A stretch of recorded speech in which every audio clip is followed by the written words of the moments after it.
कमला के पास दो गाय थी। एक का नाम था रूपा और एक का नाम था काली। काली बड़ी ही सीधी सादी सी गाय थी।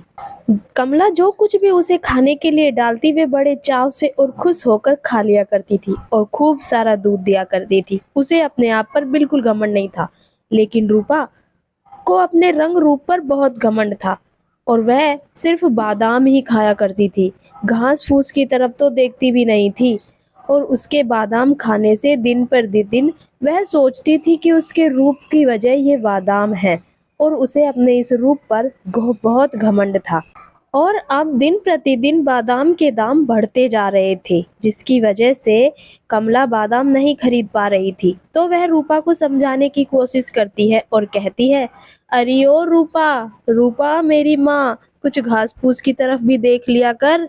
तेरे बादाम का खर्चा उठाते उठाते जितना तो मैं तुझसे कमाती नहीं हूँ, जितना तेरे ऊपर खर्च करना पड़ता है। समझ जा मेरी जान, थोड़ा बहुत तो कुछ समझ जा। इतने महंगे बादाम मैं कहाँ से लेकर आऊंगी? तुझे तो पता है महंगाई कितनी बढ़ रही है। इसी तरह रूपा उसे बहुत समझाने की कोशिश करती है, लेकिन कमला की बात रूपा के दिमाग में 1% भी नहीं जाती और वो नाक के जरिए अपना सर हिला देती है और रूपा वहां से दुखी होकर चली जाती है। तभी कमला कहती है, देख रूपा, या तो तू समझ जा, नहीं तो मैं कोई अच्छा सा आदमी देखकर तेरे दाम लगा दूंगी और तुझे बेच दूंगी। मैं तेरा इतना महंगा खर्चा नहीं उठा सकती। काली भी तो है, जो कुछ डालती हूँ वो खा लेती है। तूने तो मुझे बर्बाद कर दिया है। जितना तेरा महंगा दूध नहीं जाता, जितने महंगे ये बादाम आते हैं, मैं अब ज़्यादा तेरा खर्चा नहीं उठा सकती। इस तरह रूपा कमला को समझाकर थक जाती है और वहां से चली जाती है, लेकिन रूपा के दिमाग में एक बात नहीं बैठती। तभी काली रूपा को समझाने की कोशिश करती है और कहती है, अरे ओ रूपा, क्यों अब यहाँ से जाना चाहती है? तेरे बिना तो मेरा मन भी नहीं लगेगा। तुझे पता है ना, मुझे तेरी आदत सी हो गई है और कमला बहुत परेशान है तुझसे। तू घास फूस भी खा लिया कर। ऐसा क्या रखा है इस बादाम में? तू खाकर देख, ये भी बहुत टेस्टी लगेंगे। लेकिन रूपा को अपने आप पर इतना घमंड था कि वह काली की एक बात नहीं सुनती और वो कहती है कि मुझे तो सिर्फ बादाम ही पसंद है और कुछ नहीं खाती मैं ये घास फूस। तुम्हें ही मुबारक ये घास फूस। और फिर कुछ दिनों के बाद रूपा माँ बन जाती है, लेकिन उसका बछड़ा एकदम काला था।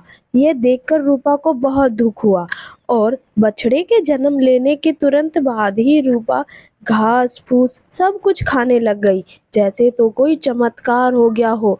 उसे जैसे बादाम अब अच्छे ही नहीं लगते हो और अब जो मालकिन उसे जो कुछ डालती वह बड़े खुशी खुशी खाती।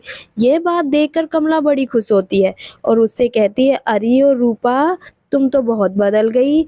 आखिर इतना बदलाव कैसे? मैं जानना चाहती हूँ। तभी रूपा शर्मिंदा होकर कहती है, मालकिन, मैंने सोचा था कि बादाम खाने से रंग रूप सुंदर होता है, लेकिन ये मेरी गलतफहमी थी और मेरा बछड़ा बिल्कुल काला हुआ है। भगवान ने ही मुझे ये सजा दी है, क्योंकि मैं रंग रूप पर बहुत घमंड था और मैं काले गोरों का भेदभाव करती थी। इसीलिए मुझे भगवान ने अच्छा सबक सिखाया है। रूपा को इस तरह अक्ल आ गई और अब सब खुश थे। कमला भी खुश थी, रूपा भी और काली भी बहुत खुश थी और वो उनसे मिलने आती है।